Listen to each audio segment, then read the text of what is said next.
when we did this last year, we did 6 episodes last year, and inevitably there's going to be one show that goes poorly, and it's gonna be the audience's fault. It's your fault. I'm not saying yours. I'm not saying you're that audience, but I did want to incentivize you that laugh, don't be on your phone, clap, be really supportive. If not, I got a werewolf, and you will be eaten by a werewolf.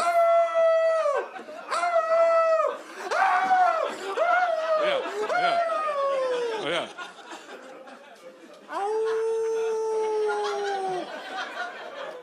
Yeah, I got the Gowanus werewolf. I don't know if you're familiar with the Gowanus werewolf. It's what happens when a man falls into the Gowanus Canal while walking out of the Whole Foods with a chickpea salad. You become a werewolf and get hepatitis C. Questionable sexual history! No, why are you looking at me for approval? If you were truly scary, those people would be scared. You wouldn't have to check with somebody else, like, did I scare them? So, all right, well, look, why don't you come up here? All right. I don't think you're really terrifying anybody.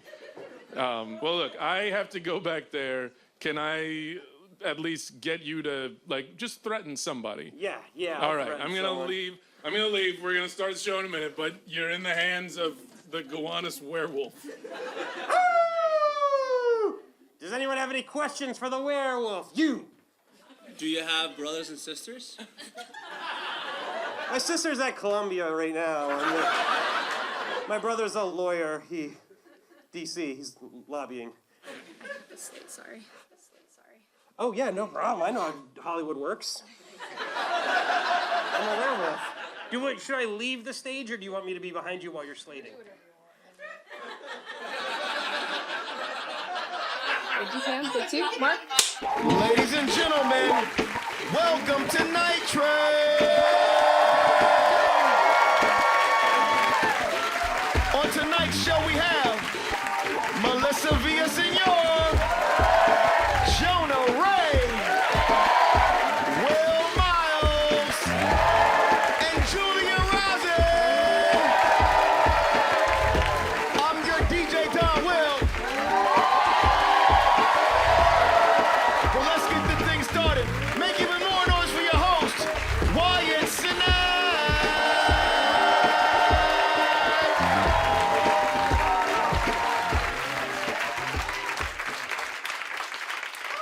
Thank you. Thank you all very much. Before we get started, and I probably should have done this before the show, but I got a note that to the owner of a blue Bianchi bicycle, your light is on.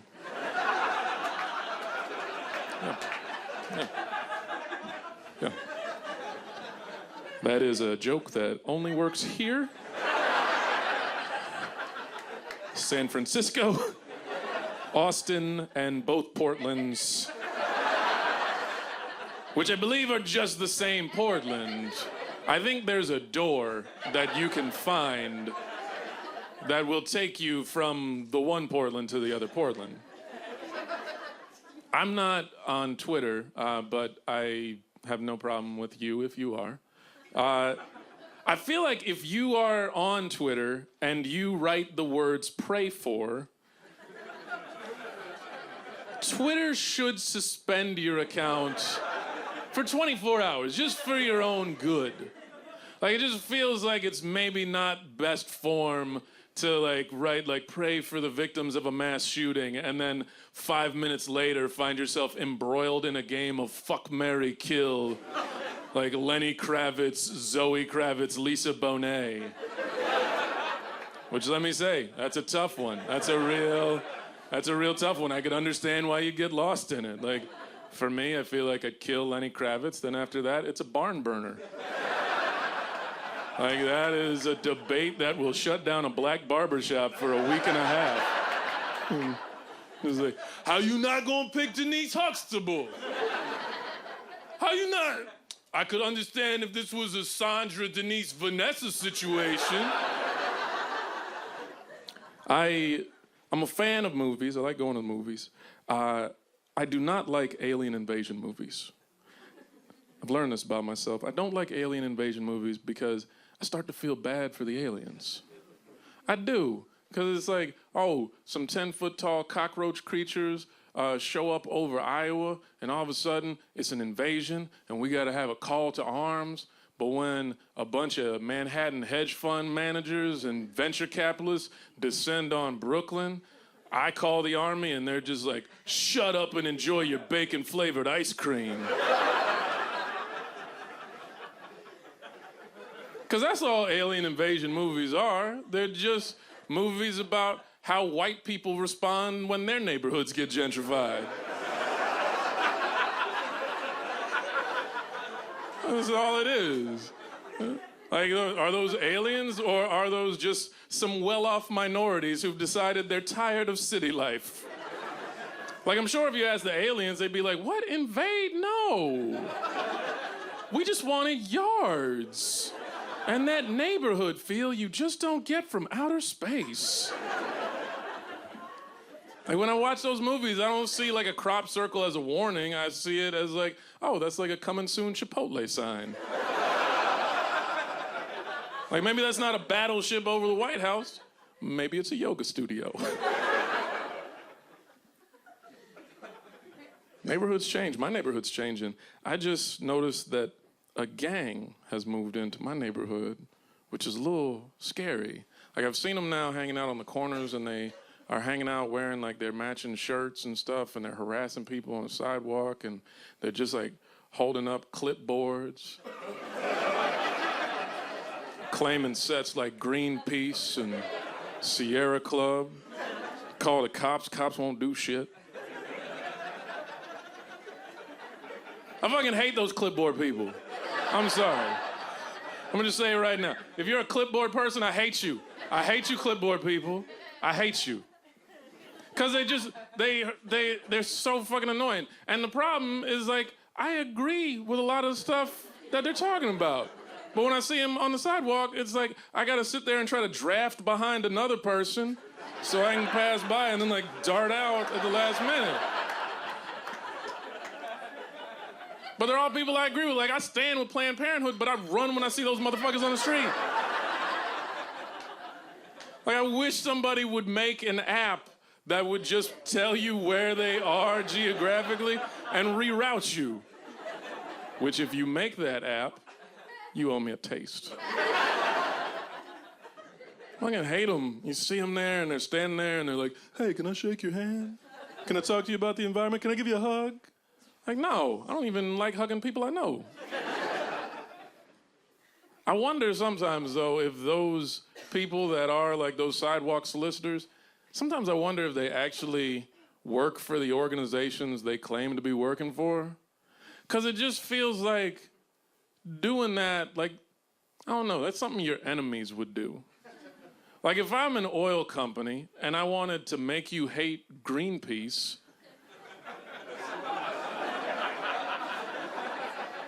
wouldn't the smartest thing for me to do be hire some energetic hippies, put them in some loud t-shirts, and have them bother you on the street the same way douchebags bother ladies in nightclubs? Because that's what that strategy is. It's nightclub strategy. It's just that those dudes haven't figured out how to hold clipboard.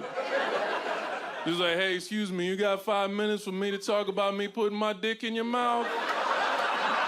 Hey, excuse me, you got 5 minutes for me to talk about me putting my dick in your mouth? Excuse me, I'll walk with you. You got 5 minutes for me to talk about me putting my dick in your mouth? Okay, I guess you don't care about giving women birth control options, whatever.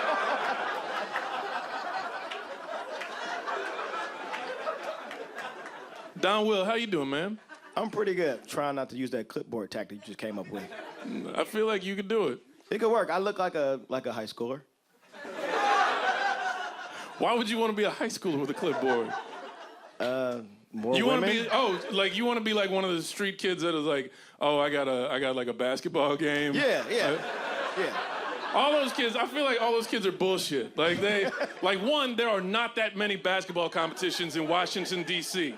Like there would be one every fucking weekend. Second, whenever they hit me up, I always respond like, hey, I could give you some money, or I could give you something better. An assistant coach. They never take me up on it. I think I'm gonna have a high success rate though. Of going through a nightclub with a clipboard, asking, hey, can I talk to you about me putting my dick in your face? No, not that. I mean, just asking for money on the train. Oh, you just want to do it on the train? Yeah, I just want to ask for money. You just want to be a panhandler? Yeah. It's a lot easier than I think you think it is. I'm gonna give it a try on the R train after this, so you guys wait till you see me leave, then get on the train and donate. So you're setting them like, hey, even though you just saw me moments ago, I'm gonna hit you up for money. Why not just wait outside when the show's over and just hit them up then? Even better. I'll be outside too. Then you guys just hang out there. I'm gonna walk to the train after. Don Will, everybody. Make some noise for Don Will. Making music all night long. DJ Panhandle. Yeah. I DJ like with my hands up. I do this.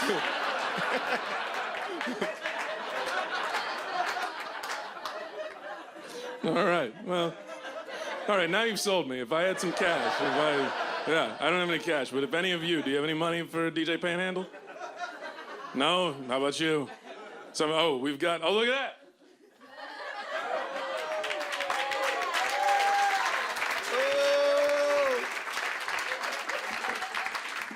You're not getting that $1 back, I'm sorry. He won't give it back. It's my first dollar, I'm hanging it on the booth. Well, this is fun. We got a fun show. You all ready for a fun show? All right. I'm very excited to have this first comedian.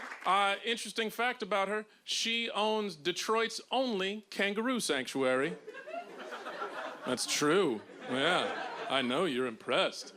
Ladies and gentlemen, make a lot of noise right now for Melissa Villaseñor.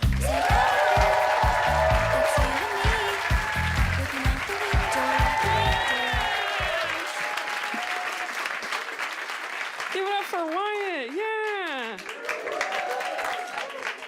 Hey everyone, good to be here. I know, this is my voice. It sounds like I crochet yarn and also eat the yarn. I'm on that way in life. I am a very introverted person, and you probably think comedians, we're always on. No, a lot of us off. We turn off, we're very creepy and quiet off stage. And it bugs me that some of my family members don't get it. Like one of my uncles, he thinks I'm gonna be the life of the party. Every time I arrive at a family party, he goes, uh-oh, look who's here! Trouble! There she is! It's trouble! And I'm just like, stop. I'm not trouble. I don't even hang out with anyone the whole party. I sit at the table and stare at the utensils for 2 hours. Stop. He does it every time. So I decided next time he does this, I'm gonna give him trouble. Next time he goes, uh-oh, look who's here, trouble. Yeah! Come here, Timmy, give me that loose tooth. Yummy. Hey, Grandma! Give me your face, I'm gonna shove it in the cake. Satan's my best friend!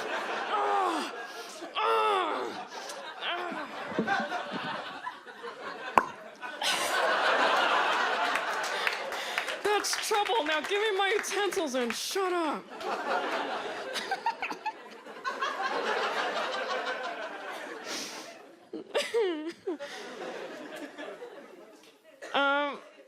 I'm ridiculously sensitive, and I get butthurt from the dumbest things.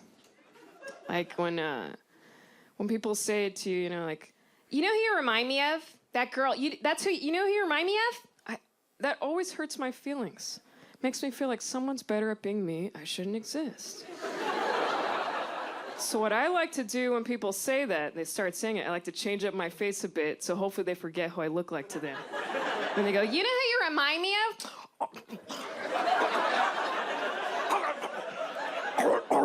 Who? Well, now the Roach Man from Men in Black. Sugar water, get the sugar water.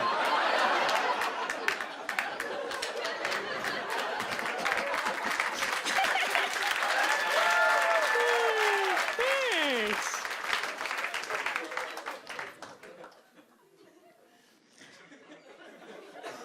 I used to get a little bit that I resembled Anastasia from 50 Shades of Grey, which is a wonderful compliment until I realized, well, this sucks.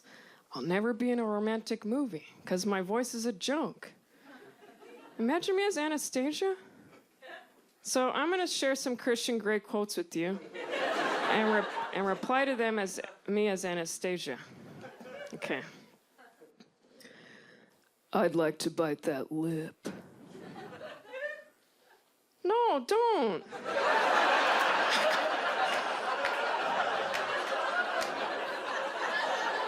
My lips are all crunchy. I just put on chapstick. Don't. I want you sore, baby. Every time you move tomorrow, I want you to be reminded that I've been here. You are mine. Jeez. It's really scary. I'm going to hang out with my parents. You should hang out with your parents here. You know what? Go to church. You need the Lord. You may not be able to see me or hear me, but you'll be able to feel me. Cool, like Mufasa? What? Never mind. Tie me up. Let's do this.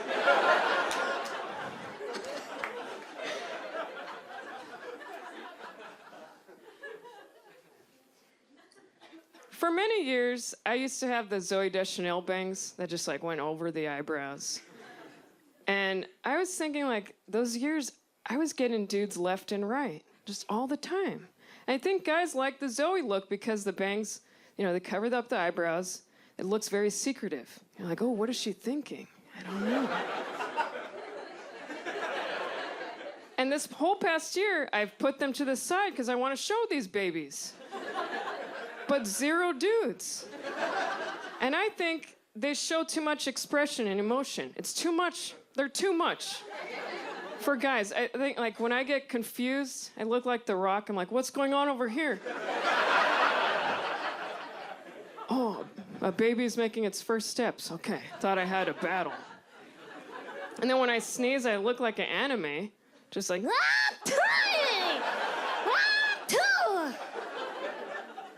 so I'm thinking I need to get the bangs again. To get bangs again? Don't laugh at that.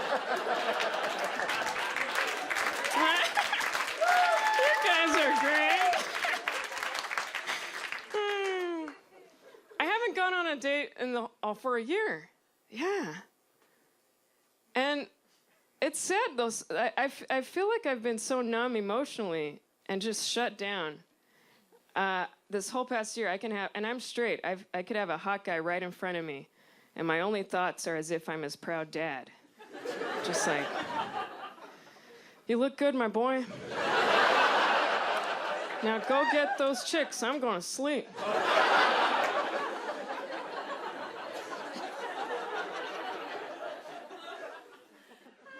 I'm a big family gal. I hang out with my family a lot. I am Mexican, yes. Not the best one out there. I admit, I just don't know a lot of Spanish, okay? I know a few words, like leche, chancla, piñata. That's it, really.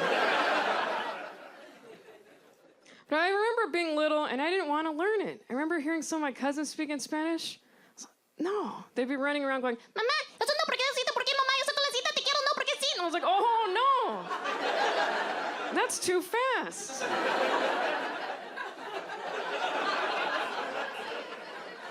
But now, as I'm getting older, it's like, man, I wish I need to learn it. This is sad. There's so many relatives of mine that only speak in Spanish. Like my grandma. I realized recently, I was like, I don't even know who she is. I know nothing about my grandma. My whole life when I hang out there, I just nod and smile, just... But she loves it. She could just look in my eyes and just... Ay, mira, Melissa. Bonita, sí. Bonita. Ay. Thanks. You too. Ay.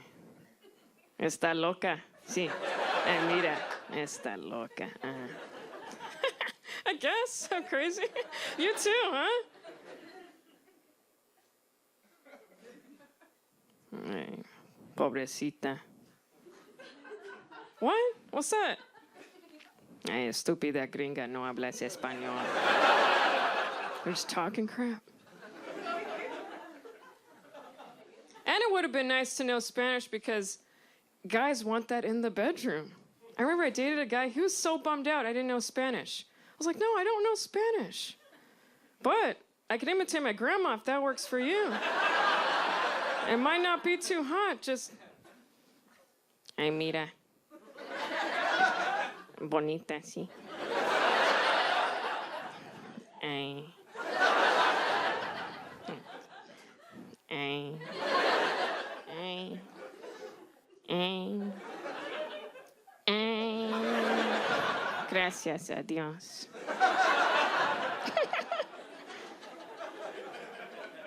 This is a little fun fact, okay? If you want to learn steps to sexy Latina dancing, it's just 2 steps, okay? I'm going to teach it to you now. This is the first step.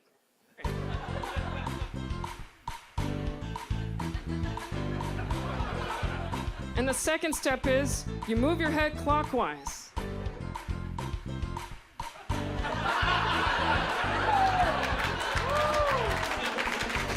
You get dizzy, but it's worth it for a man. Hey, thanks, guys. Have a listen. Enjoy the rest of the show.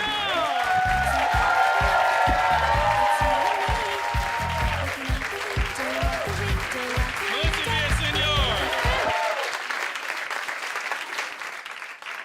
I'm excited to have this next guy on because I've known him for a really long time. We knew each other in Los Angeles where we both lived. He's taller than me, so I just want to set the mic up properly for him. So I'm very excited to have him. He's a very good friend, and he's kind of part of the reason I wore this sweatshirt tonight, or this sweater tonight. This sweater, he's from Hawaii, and let me...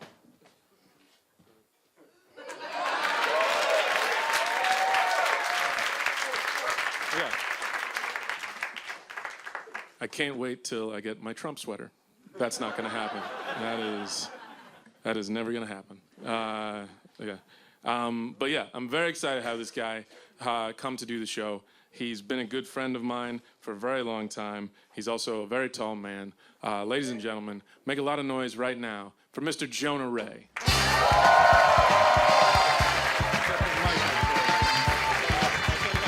Perfect. This is perfect too. This is great. This is great. Oh, just like the old LA days, buddy. The Butt Boys are back. Yay. Wyatt, that was the sweetest intro I think I've ever seen you give anybody. You're my buddy. Yeah, I've known you for a long time. Yeah, a really long time. You're like one of the sweetest guys I've ever known. That's not true. I got to rep. No. I got to rep. These people need to fear me. That's true. They need to fear me. They need to be concerned and terrified. Yes, but he's also a teddy bear. Don't you let them know that. I won't. I won't tell him about the time that you heard that I went through a bad breakup and you picked me up to go driving around just so we could talk about it. And that might be more of a thing because Wyatt loves a crisis. Yeah. No, I'm the first to go running into a burning building. Yeah. Usually a building I set fire to. And I realize, like, oh shit, there's evidence in there. Are you here to save me? No, I just want to talk about your feelings about it. Yeah.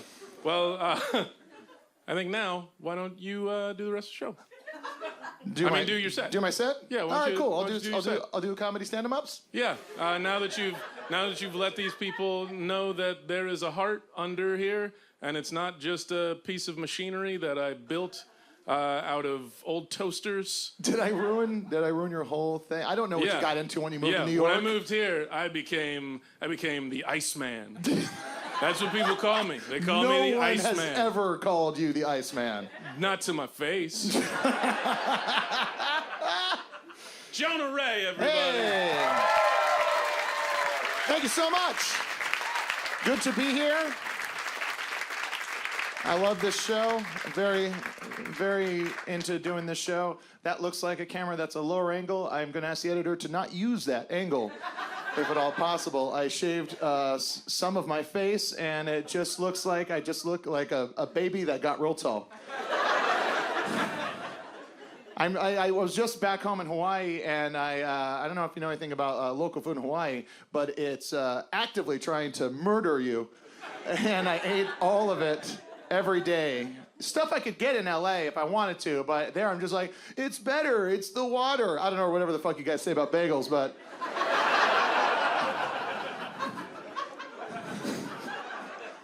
but it is better out there. I can't eat like that. I couldn't eat like that when I was a kid. I was like 300 pounds at the age of 15.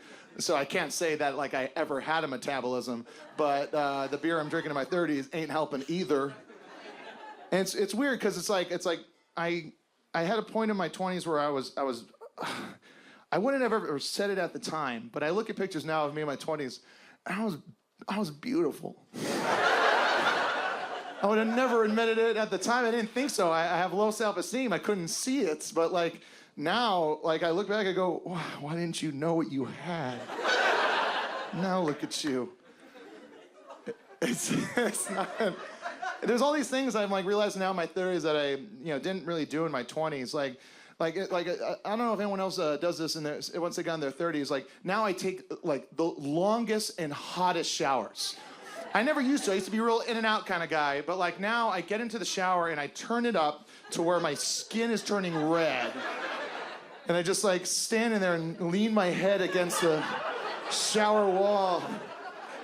Like an undercover cop after a bad day on the job. Shouldn't have gone down like that. Sanchez was a good man. What are you doing in there? Crying. But it's just, I never did that before, and now I do that. It's weird. I never realized how cool like the number 2 was when I was in my 20s. I got to write down the number 2 all the time. A decade of writing down the number 2. And you don't think about it, that it's just this really cool looking number. The design of it is beautiful. It's like this swoop over the top, keep you nice and secure from the elements of life that you don't think about. You fucking slice it down like an awesome dance move, because that's you still go out and dance because you don't know how dumb you look. And then you fucking just take it back to Tuesday.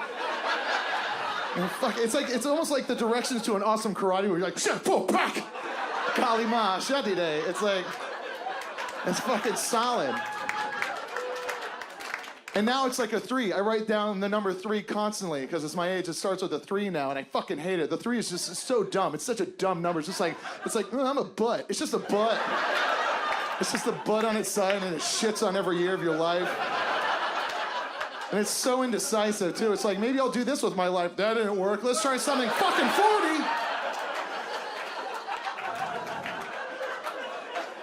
40. Fucking 3. Hate it. There's another thing I do now in my 30s. If I'm at a restaurant and I order food and the food comes and it's a lot of food, like too much food, I don't go, I'm gonna split half of this up and eat the rest later. I go, uh-oh! I just turn into Carl, the funny fat guy at the office. I go, uh-oh, here we go. I don't have self-control, I'm married, I'm gonna shit. Recently I was at a restaurant and they got my order wrong, and then they, to make up for it, they brought the biggest piece of cheesecake to my table. And my reaction wasn't like, I'll just have a couple bites, free cheesecake, that's great. My reaction was like, oh no, I'm gonna eat the whole thing.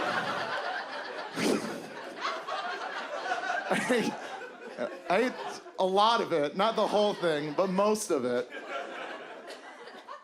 Another thing I do in my 30s I didn't do in my 20s. If I have nothing to do and I have like kind of that weird time where you're out and about but you don't have anywhere to be until later, I find myself just sitting in my car drinking coffee in a parking lot. Like a dad that hasn't told his family he's been laid off yet. Something's got to work out. I'll just keep on coming here.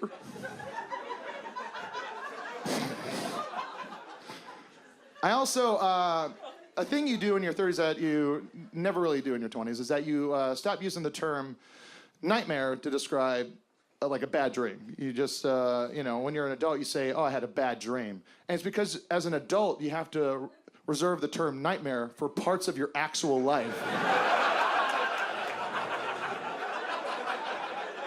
You show up to work and the guy's like, oh, you don't look too good. He's like, yeah, I had this real bad dream where I was like stuck in some sand and my family was nearby and they turned to stone and it was so slow, like over millions of years, and I couldn't get to them in time, and they just all disintegrated and rotted in front of me, and I just thought about how much I'm gonna miss them, and it's just such a bad dream. You see that thing that Trump did? Oh yeah, what a nightmare. What a fucking living nightmare.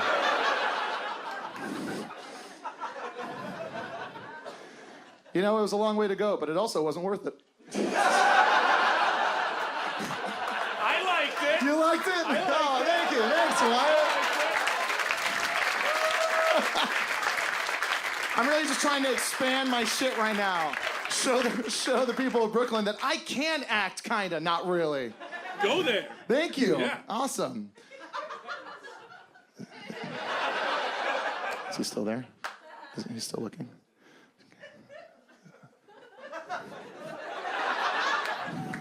Weirdo. I am from Hawaii, and I did just get back there. Besides the food and like seeing my family and being reminded that I sunburn easily, the thing I do like miss the most about Hawaii is the way people talk. It's the pidgin English there is beautiful and it's awesome. And before I start describing this to you and doing the way that people talk there, I want you to know it's not racist. It's just the way people talk there. It's the way I talked there growing up. It's the way my dad talks. So if you're thinking I'm a white guy making fun of the way these people talk, it's not, because everyone does. My dad does. So if I'm making fun of my dad, it's not racist. You're a Brooklyn audience. I want to be safe. I want to be safe. But just know this is how my whole family there talks. Pidgin English is a beautiful, the Hawaiian version of it, very colloquial. It's just there's all kinds of terms. It was built because of the sugarcane plantations and the pineapple plantations, and a lot of people from different cultures coming together to speak. And it sounds so fucking gorgeously dumb, and I love it so much. Here's an example. I was on a bus once going to work when I was living in Kaimuki. I was really hoping one guy would go, woo! But I was on the bus, and we were going by there was a strip club, and I can't really say the name of the strip club, but it essentially translated, it means club by this woman. It just basically was a front for prostitution. Anyway, I was driving by, and there was these two local guys in the bus with me, and they go, "Oh, you gonna go there tonight?" And the guy's like, "Hell yeah, bro, spaghetti night." This place would not advertise strippers, but the food they were serving that night at their free buffet. And I just love that he's not excited for any kind of nudity, but the spaghetti, huh? The way Pidgin is, it's a very a relaxed, awesome, excited, musical way of speaking, and it's so ingrained in the culture there that they actually made a version of the New Testament of the Bible called the Jesus Book. This is a thing you can go get. It's called the Jesus Book, and it's the New Testament of the Bible, said all written in Pidgin English, and so you'll get a story it's like, "Oh, brah, check him out. One time, it's one dude named Jesus, right? Brother, son of God, right? Yeah, all powerful, brother. He's fucking good, right? Anyway, all these disciples, all his homies just fucking waiting, right? They're like, oh, Jesus, hey, brother, psst, who you? Jesus, hey, brother, Jesus, hey, what, Jesus? She's like, what? He's like, stay hungry, bro. Want some food for the old poo? You know what I'm saying? And Jesus is like, oh, brother, there's so many of you here. How am I gonna make all the food? So Jesus, you know what he do? He get one fish, get one mahi-mahi. He get one Hawaiian sweet roll. And then he make choke mahi-mahi Hawaiian sweet roll. But it was like mahi-mahi. Fucking everyone say, Cenac attack so tired. Jesus made such old food, brother. Can't wait till tomorrow night. Spaghetti night. Thank you guys so much.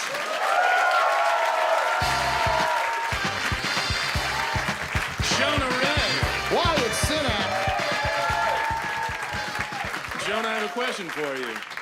You mentioned Hawaiian sweet rolls. Yeah. In Hawaii, do they call them Hawaiian sweet rolls? No, they're actually referred to as Portuguese sweet rolls. Really? Yeah, it's a Portuguese sweetbread is the, but out here for some reason, I don't know. The same way we call them aloha shirts. Out here, you dumb howlies, call them Hawaiian shirts. Yes. Yeah. Me dumb howley. Yes. Yeah. Yeah. Well, you know, it's a different place. It's a different place with a certain kind of comedy. Yeah. Here's a good example. A joke that would kill if you went to Hawaii would be this. It's like, hey, brother, what the Portuguese guy do when he said, check out the dead bird? He went, where? Where it stay? He dumb, man. He's one low. Frigate. If you had done another season of The Meltdown, would you have done it with just Hawaiian comedians? Yeah. Yes. Like The Meltdown goes to Hawaii? Yeah, I would have. I would have just. I just was there taping Hidden America, my other show on Seeso, so I can say it. Hey, but I utilized a lot of like Hawaiian. Way to get that plug in. I'm required to by Seeso. That's true. Hidden America on Seeso. Also, make sure you check out Bajillion Dollar Properties. Yes, exactly. Take my wife. Yeah. Whoa, Wyatt, what's your fucking deal? The people who are applauding most are the Seeso Yes. executives. I think they're the people watching Say them. more! Flowers! Yeah, that's a great show. Yeah. Yeah, they're the people watching it the most too. So.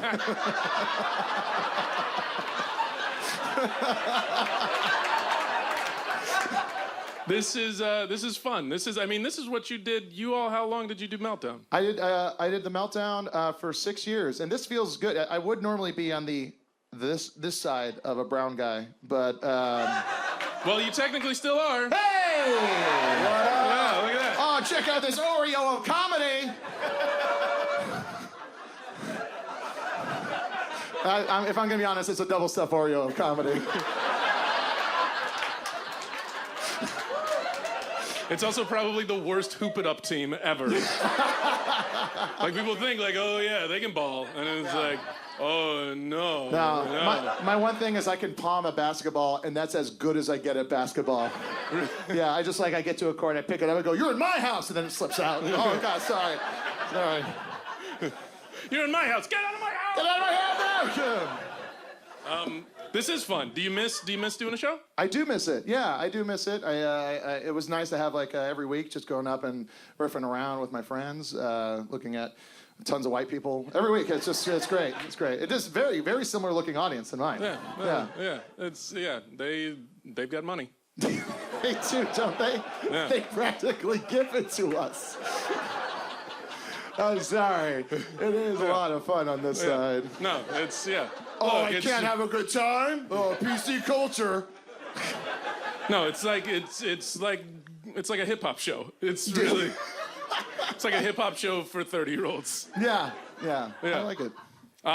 Do you I feel like you've done this before. Do you wanna keep hosting the show? Do you want me to? Sure. Yeah, if you want me to, I'll do it. Why don't you keep hosting the show? And you want to wear my sweater as a Hawaiian? You can wear my. I would be honored. Because Until Obama, you were Hawaii's most famous son. Yes. That's gotta suck when he became president and took that from you. Yeah. I mean, for me, it was like it was Tia Carrera was the most famous Hawaiian, and then it was me, and then the fucking Rock and the president had to happen, and it's okay. I'll deal with it. Why are you zipping it up? Oh, I didn't know. I didn't want you to... You don't want me to actually put it on because you're afraid I'll stretch it out. Yes, I am. That's fair. That's fair. Yeah. I was gonna put it on your shoulder. Oh God, it's so cold. Oh. Wow, thanks. You're really nice. Yeah, well, if you want, why don't we go to the drive-in in my Mustang? Oh man, first we got to find a drive-in that's still open, but sure. All right, well, I'll go look for a drive-in. Great. Why don't you introduce the next comedian, who's Will Miles? Why don't you give him a nice little Sounds introduction? good. Nothing better than bringing up a comic and saying his name before you really build it up. But all right, everybody, let's give it up for Will Miles.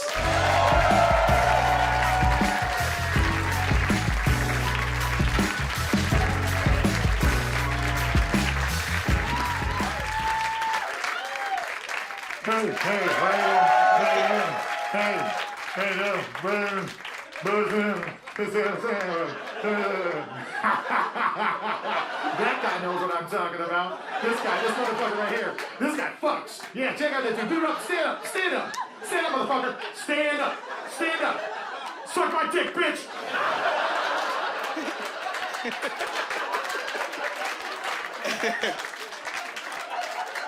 That's what I was actually gonna say, so that worked out so well. What up, Don? That's good. Don, man. Will. Yeah. That was for y'all. It's good to be here. What's up, Brooklyn? Feeling good? I don't know if this is a lot of you. Has anyone else ever been so high that they forgot the person they were talking to was doing an impression? That happened to me recently. I was like, do they talk like that? Is this how they've talked my whole life? I don't know. Like my parents? I knew I was high earlier today because I was watching the news, and that was the first clue. But I could tell I was high because I was watching the news, and I said out loud to no one, man, this is a pretty good episode. It was, It's kind of a high thing to say, I think. Like texting my girl and everything. I was like, yo, I got a new show for us to watch. It's pretty good. I think it's in its last season, but we might have caught it at the right time. It's good. News was good. I caught a good episode. I don't know what day it was, but it was great. I watch TV in the daytime because I don't do anything else. And it's nice to watch. I watch Pix 11 News in New York. If you're not in New York, it's... looking at the cameras here. If you're not in New York, it's like every other network. I'm from Chicago. It's Channel 50 in Chicago. It's just a network where, they're trying, but they're not that good at news. Like, you watch it for like old Law and Order reruns and all that stuff, and then all of a sudden there's news, and you watch it. And so I was watching it one day, and give you an example of how this news station is. On election night, every other news channel had digital boards, and they would touch it, and it would turn red. And they'd be like, oh, this is a red state. Oh, touch it. It's a blue state. But on Pix 11, they had a whiteboard and markers. And they just kept going, this is a red. This is not a red? All right. It's a blue state. Sorry about that, y'all. Like, most newscasters have processed the news before they deliver it to you. They've read it over, and they've dealt with the information, and then they say it to you in a way that's kind of cold, but it's because they've processed the information already. That's not how Pix 11 rolls at all. They read the news for the first time live on air. In front of you. It's great to watch. I was watching one day, they came back from commercial break, and the lady was just staring at the screen like this, at the teleprompter, and then she just goes, oh, that's terrible. It was the best. It made me feel like I was part of the I team. Like I went to school for that. I watched a lot. I watch it every day. I really like it because they have this segment called What a Shame with Arnold Diaz. And Arnold Diaz is a great name for one. If I could choose a name to have, it would be Arnold Diaz for sure. It's the best of two worlds. I don't know. Arnold, but also Diaz. It's like half Wonder Years, half, I don't know. It's a great name, and I watch it What a Shame with Arnold Diaz. It's great. Arnold Diaz, I Googled him. He's been in the news game for 25 years. He hosts What a Shame Now. Before this, he hosted a segment called Shame on You. And before that, he hosted a segment called Shame, Shame, Shame. So he's the king of branding, and his brand is shame. And he's killing it. I like watching TV when I'm high, because it also lets me know that I don't have quite the problem I thought I did. Because when you wake up every day at 9 a.m. or 1 p.m. and smoke weed, you're like, maybe this is a problem, this is probably an issue. But one day I was on the road and I was watching an interview with pop punk legend Billy Idol. And I'm black and from Chicago, so I don't know much about him. But he seems like he's very talented. But they asked him if he was sober, and I caught that interview. And they said, Billy Idol, are you sober? And his response was, I mean, which is not a good response. It's the worst response to that question ever. Is just to go, I mean, that doesn't work in court. Like, did you commit this crime? I mean, what is a crime, fam? Just smile at the judge. But then he kept going. He was like, I mean, I don't want to say I'm sober, because if I say I'm sober, I'm going to want to do heroin.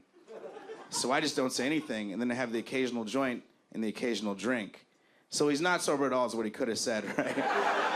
But he found kind of a cool way to get around it. So now when people ask me if I'm sober, I just go, hey, I don't do heroin.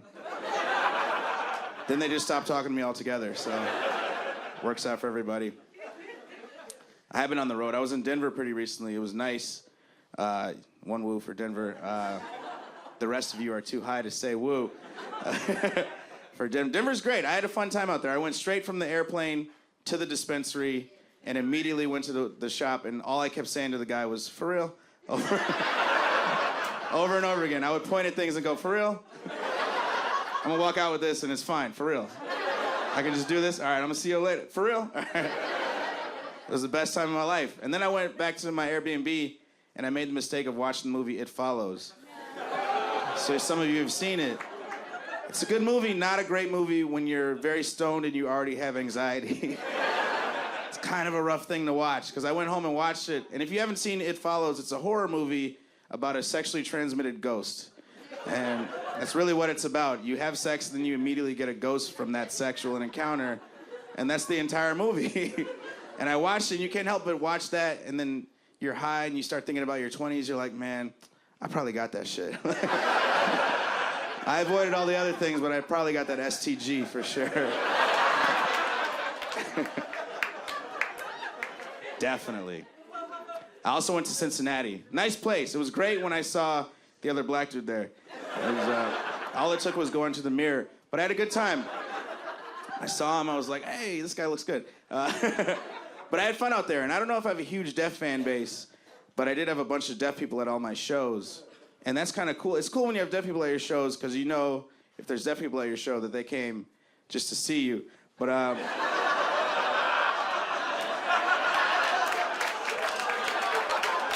it's one of those jokes you write it down, you're like, that shit is fire. Best joke ever. Way too proud of it. But I did have deaf people at the shows, and when you have deaf people at your shows, you have a translator with you the whole time. So you tell a joke, translator translates the joke, they laugh a little bit later. Not mean that's how it actually happened. So I did that. I would say a joke, my translator would translate it. My translator happened to be a white woman. And there's nothing wrong with that. I don't blame her for anything except the election. But so I would tell a joke, and then she would translate it, and she was a white woman. I didn't know. I use the N-word every now and then. And I didn't know if we had made an agreement yet on whether or not you could sign the N-word. So I had to find out on stage. So I would say, like, so I was talking to this one nigga. Then I'd stop the whole show and go, all right, what are you about to do? What's your move? Let's see it. And I don't know if anyone knows sign here, but she did this. Yeah, this. And I think we can all agree, there's no way that's it, right? There's no way this is the N-word in sign language. And now I gotta rethink every interaction I've ever had on the street. Somebody across the way is like this. Now I'm like, hey man, fuck you. You don't know me. I was telling that story once and a lady yells out, oh, it means peace. And I was like, yeah, I know. 2 fingers means peace. I went to 3rd grade, I get it. But then she was like, no, they mean the same thing. And I was like, wait, what the fuck are you telling me right now? You telling me in sign language nigga means peace? They may not be able to hear, but they are woke as fuck. That's what we've been saying for years, you know? Now I trust deaf cops. They pull me over, I'm like, my nigga,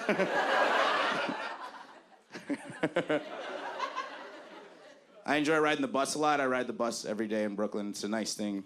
I like it because you get to meet a bunch of new people, and like some people are crazy, some people are not. And one of my favorite people on there, I was on there one day, and she was at the entrance of the bus, and she was maybe a little bit crazy because somebody would walk on and she'd be chill.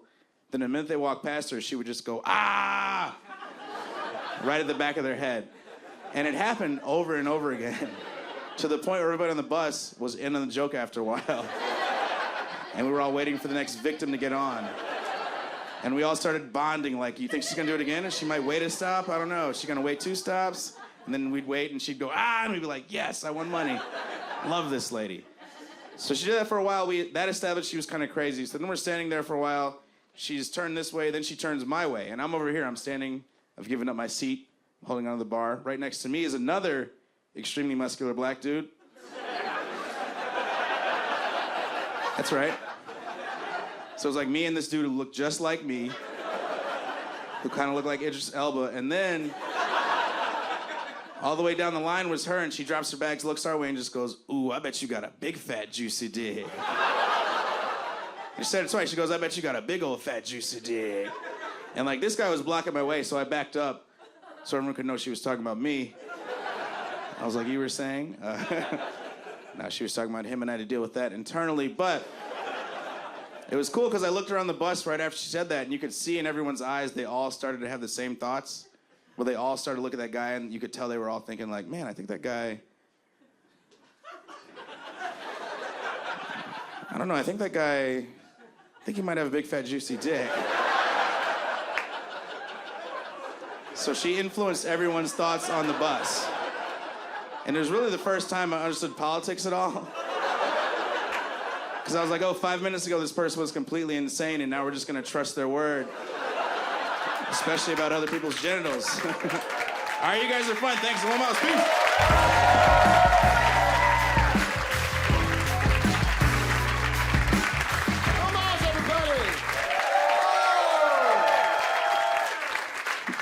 You guys having fun? That's good to know, because we got another comic, and she is fantastic. She is the co-host of the podcast, I Hope We Don't Break Up. Please, everybody, welcome Giulia Rozzi.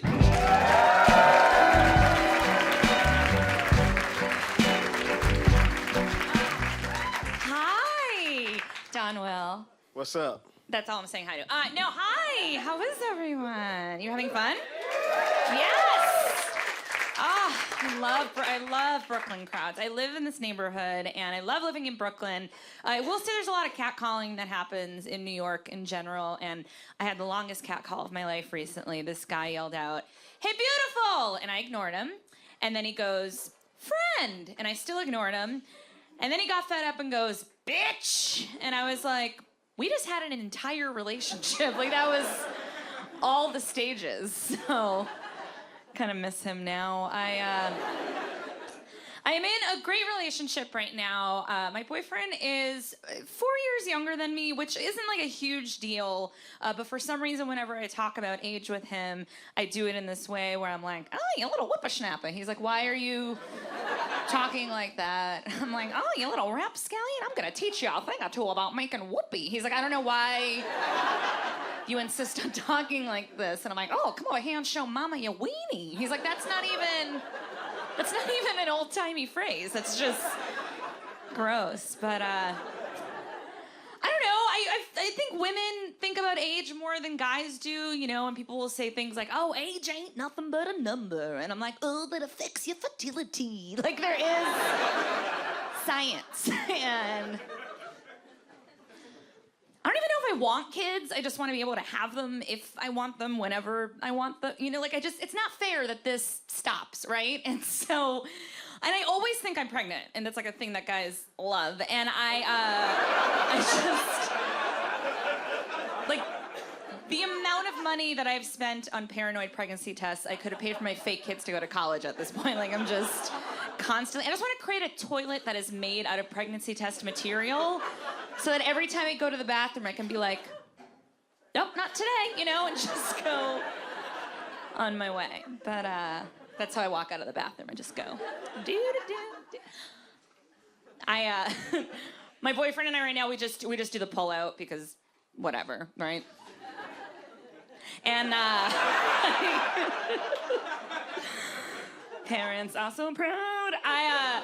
We do the pull-out, and I feel weird because whenever he goes to, you know, like, celebrate on my body, we clean it up using baby wipes. Just like very on the nose, you know, it's nose, hair, chest, everywhere. It's a mess. It's so gross. And it's gross. It's gross. And I just want that to be a looped over, just like, it's gross, comes gross. But no, I love it. No, but no, please, more. I don't know if you guys knew this, but guys don't like it when you go, oh, like that. Ew, ow, stop. But that was all unplanned. I didn't realize I was gonna have a meltdown about how much I hate cum, but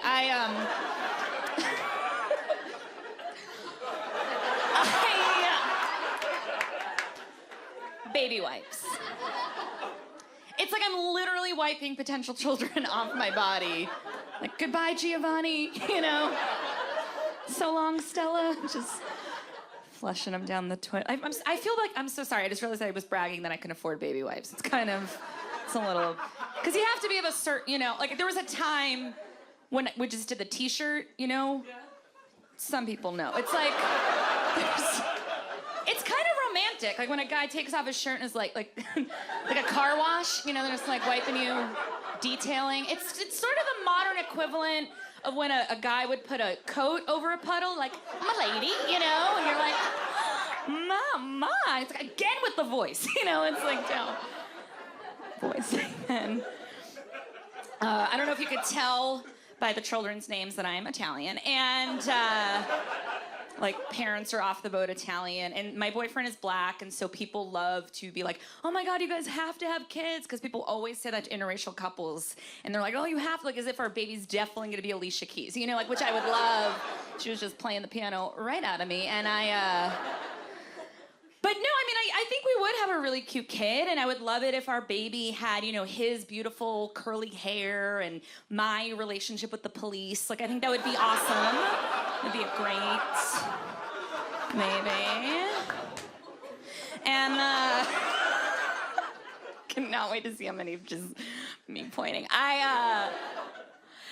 It's really cute because my mom, my immigrant Italian mom, like she was asking me what the whole Black Lives Matters is all about. And she's like, she's a housewife, you know, like her best gay friend is Ellen, like that kind of, you know, she's a little, and so I was explaining to her what Black Lives Matters is all about. And she was really, it was so cute because she was trying to relate. She's like, oh, I understand, you know, not all police are good. So last week they do the construction in front of the house. I pulled the car up. The police told me to drive around. I said, I live here! Yes, that is exactly like Black Lives Matter. So, hashtag Leah Rozzi if you want to help her find a parking spot, because she's just been driving around there. You know, there has, you know, at times in movies and whatnot been the assumption that Italians are racist or whatever, but it's jealousy, because I don't know if you've ever heard Italian music, but it is all accordions, and that does not match our personalities. Like, we should have like hip hop and R&B, but instead it's like dun dun dun dun dun dun. Like, that's not sexy European music. It's weird. But like, I've learned that my boyfriend and I, like, our families have way more in common than they don't. And I don't know if I can speak for all Italian people and black people, but like, for example, both our families, the older people, they won't eat beef unless it's completely like fully cooked, like fully well done. And none of them can swim. No one in either of our families can swim. So I'm learning that black people and Italian people are scared of salmonella, and they're scared of drowning, not scared of wearing flashy tracksuits. That is something that we share And I will say that I have never in my life owned more gold clothing. Like, just like bright, matching. I feel like I've always had it in me to dress like that, but now that I'm with a man who's like, yeah, girl, I like it, I'm like, yes! Like, I am like alive. It is so, it's so great. I, as an Italian, you know, like I was raised pretty religious, believing in saints and angels and all that stuff. And I'll tell you when I really started to believe in God. It was, I was in 6th grade and I had kind of something traumatic happen to me, not to, you know, make this a very special episode of Night Train on Seeso, but I was in 6th grade and I was taking a math test, and in the middle of the test, I dropped my pencil and went to go pick it up. I farted, and oh, it was so loud. It was so loud. And I did that thing where I moved my desk, and I was like, oh, squeaky metal, you know? Like, I tried to, they're like, did someone sit on a horn? You know, it's like, no, this is math class, not band. But has anyone here ever farted when they were a teenager in class? Come on. Let it out. Let it out. The feelings, not the farts, please. But I want to hear a girl who farted when she was a teenager in class. Thank you so much. What's your name? Norma. Norma farted in class. How old were you, Norma? 12. 12? And what happened? People laughed. People laughed. Did you want to die? Was it the worst? Yeah, and I don't remember anything afterwards. You blacked out. Okay, Norma farted, blacked out immediately. Very acceptable response to farting as a girl. If any girls are listening, I'm with you. So I fart in the class. I try to mask it. Worst part about it was people couldn't laugh right away because I was taking a test, so we had to be quiet. So for 40 minutes, I had to wonder what my fate was, right? Sweating, I couldn't concentrate. Class ends. Nobody says anything to me. I'm like, oh, I'm in the clear. But then the most popular boy in my class, as he's walking out, he leans down, whispers in my ear, we all heard what you did. And then he walked out. I was devastated. I didn't want to go to school the next day. I go to school, and then a miracle happened. I get called down to the principal's office because my grandmother died. Now, I don't know if anyone here has ever met an Italian grandmother, but they are martyrs. And so what I believe happened was my sweet Nonna knew in her heart that her grandbaby was in trouble and was just, take me now, and just dropped dead. So that I could go from the gross girl that farted in math class, like Norma, right? To the poor girl whose grandmother died. So this is all dedicated to my grandmother. And now whenever I hear a fart, I know an angel's nearby. So thank you so much. Giulia Rozzi, everybody. Hey, it's Wyatt Cenac is back. And Jonah Ray.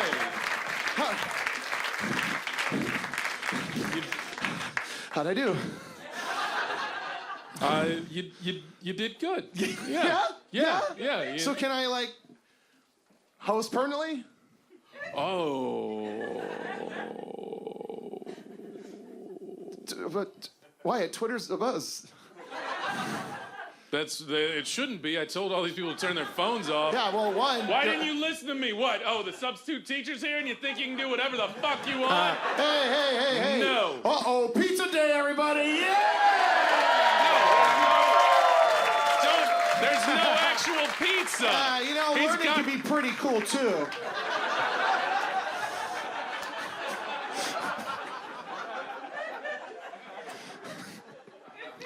This has been fun, man. This was fun. Thank you so much. Great job, Wyatt. This is Great a fantastic job, show. I really appreciate you letting me be part of it. Yeah, no, and great job to everyone who was here tonight. Don Will, make some noise for Don Will.